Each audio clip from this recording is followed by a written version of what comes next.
So when talking about the administration, so let's say it comes to that point, right? We've done everything we can, or at least where we think we can do. I think when we talked to the Mustache of Wisdom, Yes. when we talked to him at the roundtable this morning, he kind of had some things to say about teachers. So at school, administrators, teachers, Right. like kind of the flow of children trying to get some help there. And before we dive into this, the Mustache of Wisdom is, me and Dad are both young in our dadhood. He's a dadlering, I'm dadfant. And we have a person that I'm going to say look up to. We look up to a guy. No, he's taller than us too. Yeah, he is taller than us as well. And he's at least 3 inches taller because the mustache makes 3 inches. Absolutely. He shaves it off in the morning. It's back by the afternoon. Absolutely. So. We both look up to him. He's a little bit old school. I mean, in most of his experiences, of course, but he will talk to us about anything we ask him to. And he is like an encyclopedia to have around. Yeah, we lean on him for sure. Yeah, for sure. The question we were talking with him today is,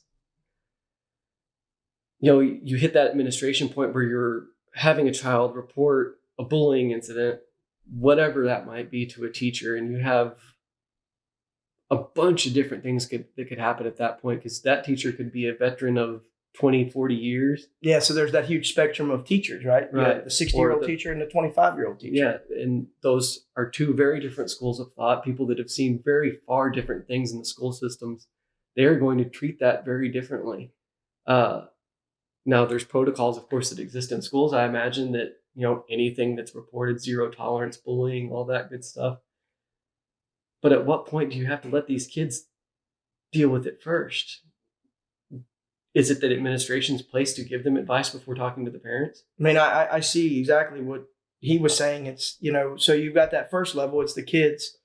But then if it's reported to the teacher, it's almost out of the teacher's hands with the way these guidelines for handling it are. So the teacher's step is probably, as far as I see it, is to go and to run it up the chain. Instant reporting. And by the time it's being dealt with, it's 3-4 steps away, and you don't even know if the story's correct. Right. You don't even know. Yeah, right. And you're dealing with kids. Kids, sorry, they're conniving and they lie a lot of times. Oh yeah. Not all of them. Oh, all of them. No, you're right. Yeah. So what side of the story are you getting here? I mean, adults do that. You don't get the whole story from either adult in a, your buddy you have fighting with his wife. You're going to get his side of the story. Yeah, 2 sides or 3 sides, right? His, hers, or his, and the... Right, and right in the middle.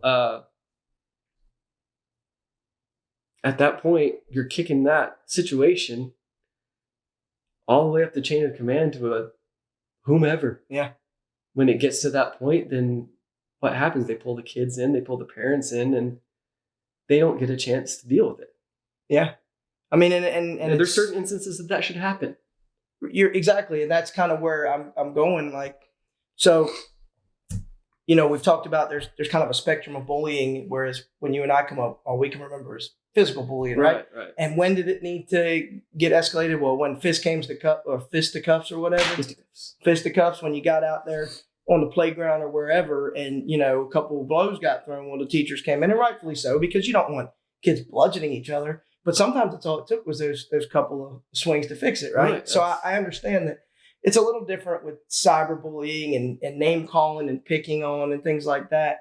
But with that, like, when is it the teacher's job or the administration's job to step in, or is it the parents that should be doing it?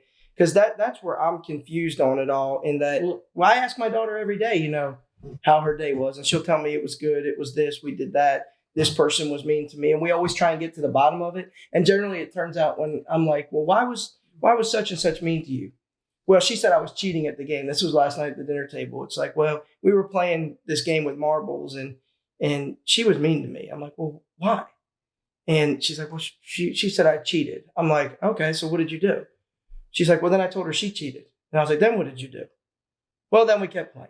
Yeah. And I'm like, so in some people's eyes, that could be bullying, right? And then it's like, well, where are we drawing this line? How are we dealing with this? Yeah, I don't know. But that's the problem. At what point I I have no idea. That's where we're at. Yeah. Is we have no real definition. Well, and so you've got a daughter, a very young daughter. I've got a daughter and a son. And I know, and I don't know if it's right, but I know the advice I would give my daughter and my son right off the bat would be different. And part of that being, just like you said, I can't really understand the female psyche. And I know that maybe sometimes they get upset or angry about things. That Girls are mean. Yeah. Right. And I just don't understand it. So I feel like I would kind of be more hesitant to tell my daughter to just go deal with it. Whereas with my son, I feel like if he says such and such is happening, I'd be like, well, what are you going to do about it? You know, like if it's to the point where he can still handle it. Well, at what point is that even allowed to be the answer anymore, though? Because, and I could be taking you wrong by deal with it, because I dealt with some things in high school right when I got into them, and that usually stopped the problem. But it ended in a coach disciplining me and us, keeping it in house. But that was an answer of a different era, and I don't think that can happen anymore. Your kid's going to be, or that child would be suspended, or what do they have in school suspension now? And just for, defending himself or defending his own young mind's honor. Right. So then are you wrong then for telling your son to deal with it and not bringing it right up the thing, right? I don't know. Like, where do we go from there? I know that back when I was in high school, I was big into sports. I was a jock, and, being on those sports teams, no one really messed with us. And it wasn't that we were going around bullying people. It's just, we got along with everybody, but we all kind of backed each other up. We were all together. And I won't go into too much detail about it, but I mentioned to you on the wrestling team, the captains kind of organized little boxing matches between kids that weren't getting along or whatever, but it built team camaraderie. They weren't like, all out bludgeon bare knuckles fights. They were well regulated and outside the scope of any teachers or anybody being involved. So probably not something you could get away with today because there's cameras everywhere. But nothing illegal was going on. And the captains were actually wanting to bring them together. So if things got heated, they pull it apart. But I never saw that in the 4 years that I was in that high school on that wrestling team up to where I was a captain. We were kind of like having like sanctioned bouts to get kids together. And it worked. Well, and that lies the value of a martial art too, as a lesson in a child's life. But like you said, that's not a thing that could happen anymore. And the valuable lessons that are learned in that situation as both a young man and a person is invaluable itself.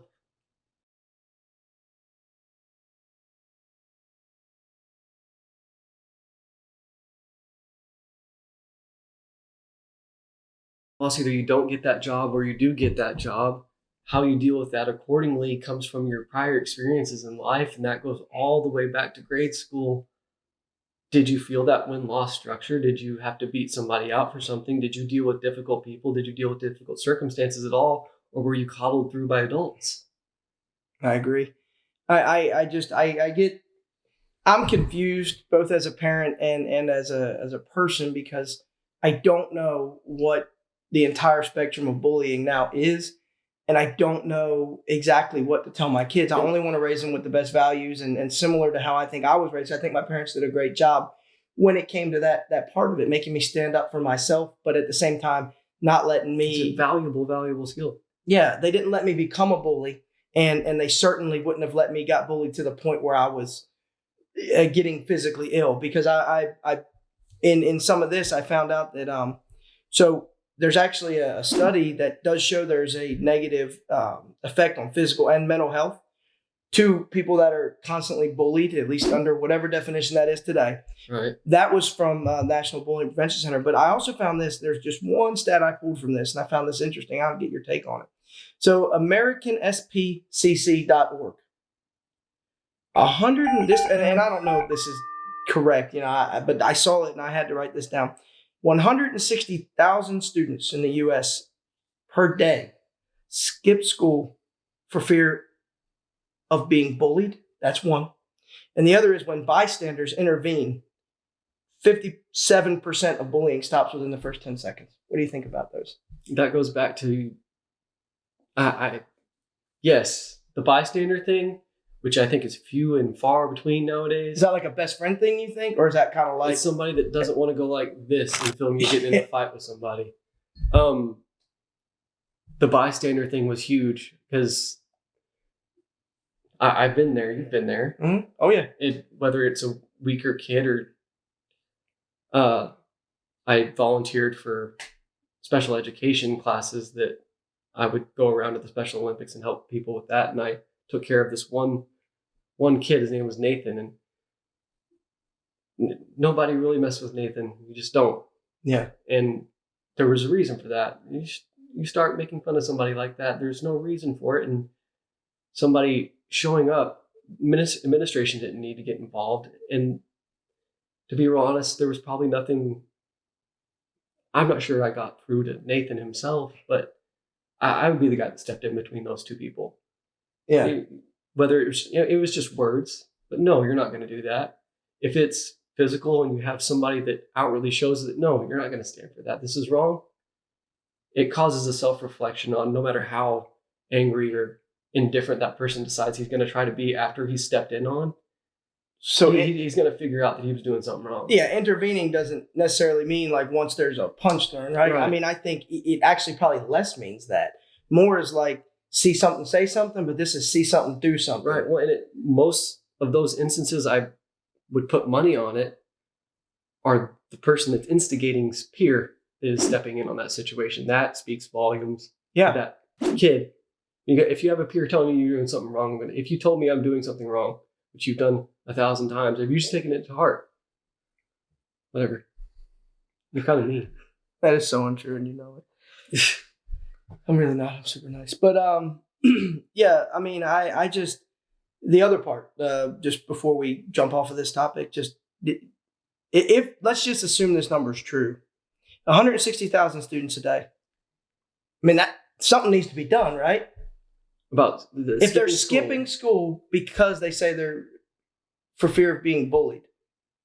I mean, you got to think. So this is all self-report data, and who knows? I said let's assume it's correct, or even an inkling of correctness to it. That's a problem. Yeah. If students are not going to school for fear of being bullied, something might need to be implemented. Do you mean implemented as in authority structure, or implemented as in they need to learn how to deal with those problems? I think both there, but more so like I'm sure the spectrum is huge on those kids. What I mean is maybe taking a step back and looking at maybe defining bullying better, figuring out what it is, and finding out a way to go at it as a double-headed thing, like being able to speak with the bully and the bullied, and being able to get to the root of the problem that way. You're like trying to trace behavior at that point. Well, I don't want to take it that deep. I mean, more so like talking to the bully and you're like, that specific incident. Like, okay, what is it about such and such? Or what did such and such do? Why is it that you feel the need to say this? And then talking to the person that's been bullied, saying, was it really that bad kind of thing? Like, do you think that what he said should have bothered you that bad? Why do you take it so much to heart? Like, what is it about that? Or maybe even questioning your own behavior. Like, well, so you're getting into a therapy situation there. And, I'm not trying to. Well, I know, but so that you're going to bring these two parties together, which is what happens when you bring them. Well, I don't want to bring them together. Well, right. Well, you know what I mean? You're talking to either party separately, whatever it is. The therapy thing, you have to have a willing subject for anything to actually get through. Right. No, I mean, I agree with that. You could at least present the questions. Maybe it would help. I don't think on a large scale that would do. I don't think it would. So then we're left with we just still don't know what to do. Right. Well, it's going to be one of those things that I'm going to have to learn with the 6-month-old up there. When she goes to school, I'm going to have to learn what the right thing is from people that have done it before, I guess. Yeah. I mean, and that's what the mustache, it's so important to have people like him, because as parents, every day's learning every day about something different, and the world's always changing.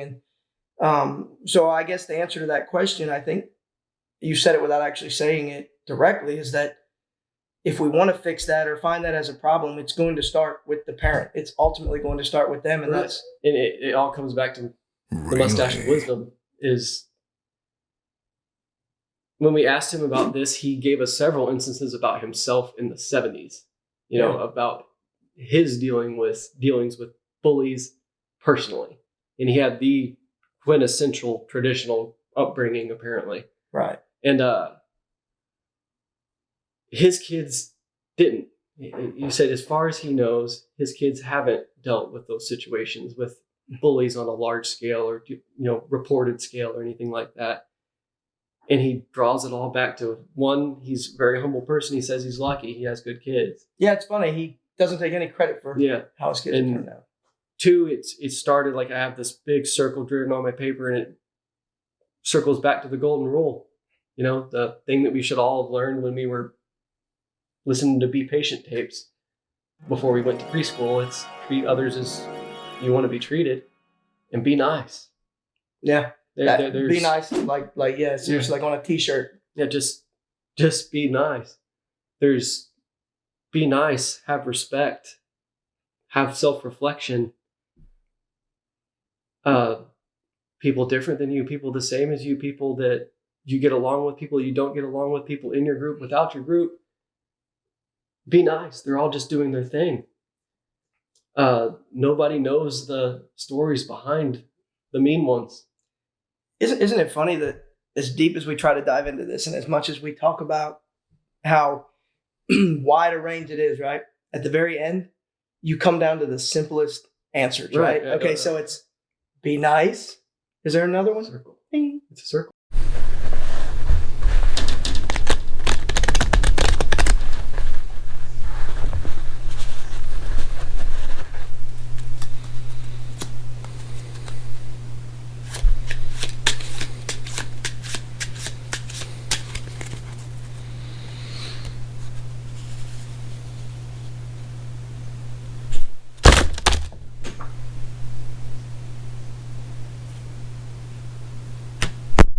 Yeah.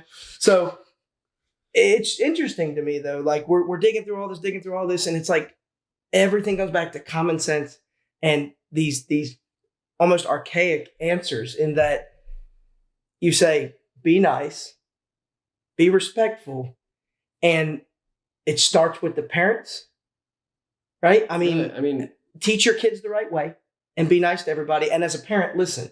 I mean, that's so easy to say, but so hard to do for some.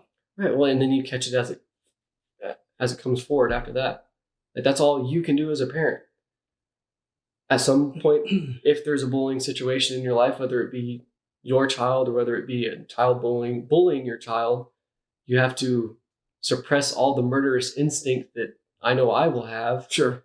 And try to let your crying child, which is the hardest thing in the world to do, work through a problem with your advice, of course, but work through that problem herself to make a life lesson happen, versus escalating it immediately and having parents or adults take care of it. And I think that art has lost. That just be nice thing is lost. So we need to get that back. Be nice. Be nice. And he also mentioned that you got to ask your child, why do they think that this is happening? If say you have the child that's the victim, you got to ask that child, why did they think that person is being that way? Try to open their mind a little bit. Have them see it from someone else's perspective. Yeah, like, was there anything going on before then? Did that person just have a rough day? Did that person get a bad mark on something? That person, look past themselves and the hurt that they feel. That's hard to do when you have those blue eyes looking you in the face.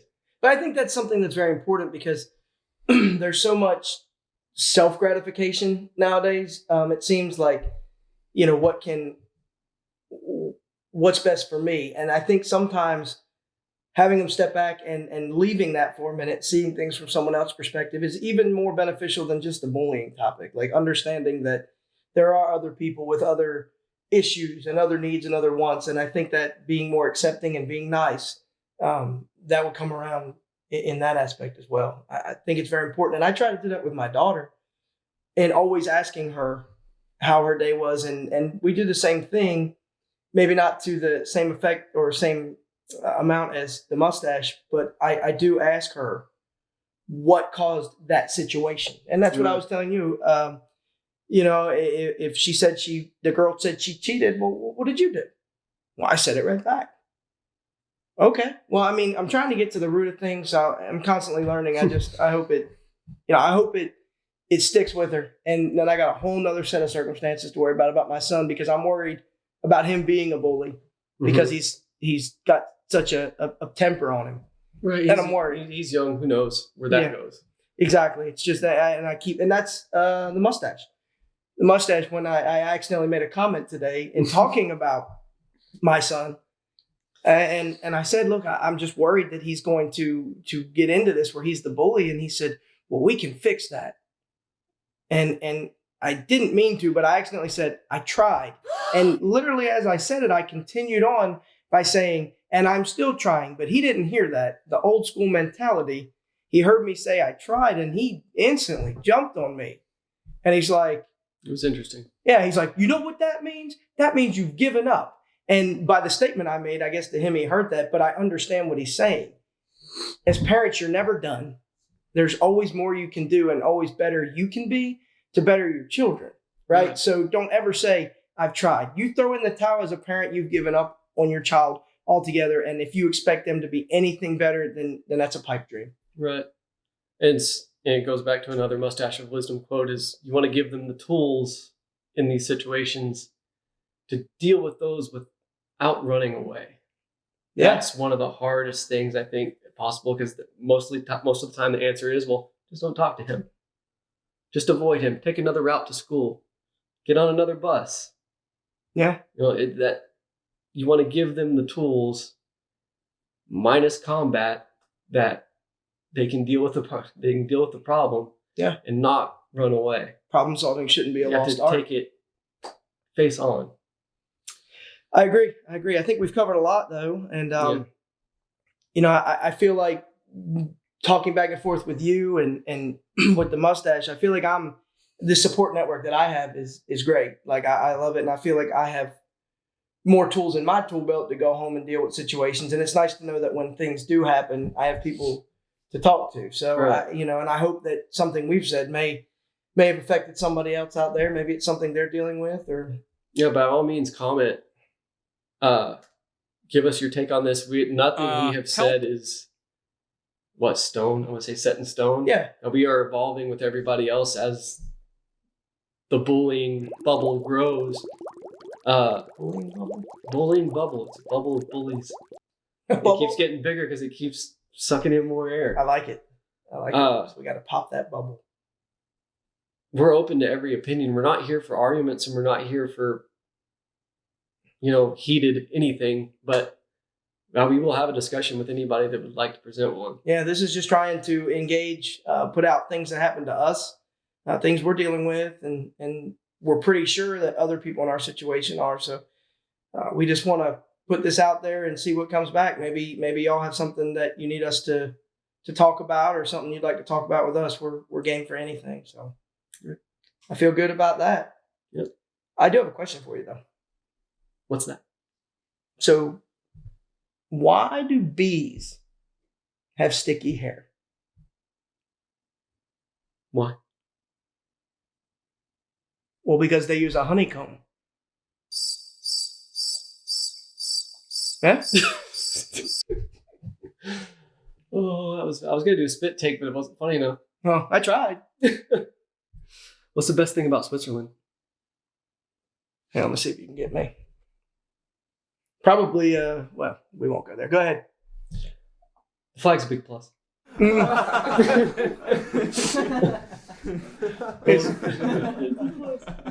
Well, thanks you guys for watching. Like and subscribe. Again, send us your comments, whether it's on Instagram, Facebook, or in the comment section below. We will have links to all Matt's articles Check them in the description. The Mustache of Wisdom will remain our secret. Anonymous. I believe isn't that what Nemo lives in? and an enemy. And anonymity. Yeah, something like that. So take care, guys. Thanks for watching. We are the Every Dad, and we'll see you next time. Bye.